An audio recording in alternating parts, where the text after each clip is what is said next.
Congresswoman Tulsi Gabbard. I love our country. It's why I enlisted after 9/11. Why I've served as a soldier for over 16 years, deployed twice to the Middle East, and serve in Congress now for almost 7 years.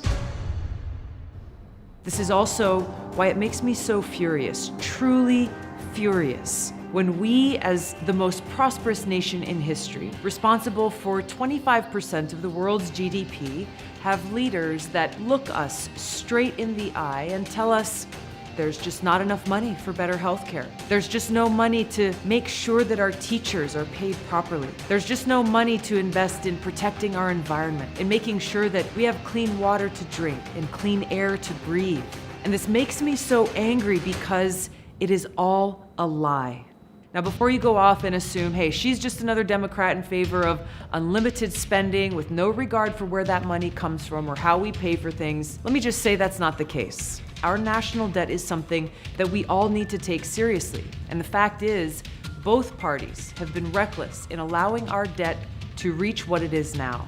But why I know that this is all a lie is because every month, every single month, this country is spending $4 billion on a war in Afghanistan. A war that was started in 2001, and by the end of this year, almost 20 years later, we will have spent roughly $1 trillion of our hard-earned taxpayer dollars on this wasteful, counterproductive war that's achieved nothing and has undermined our national security with no end in sight. So let me ask you this: how have the lives of the American people been improved by this war? Our wars in Afghanistan, Iraq, Libya, and Syria have cost we, the taxpayers, over $6 trillion. Why is nobody talking about this? Why have I been repeatedly attacked for sounding this alarm and calling for an end to these stupid wars?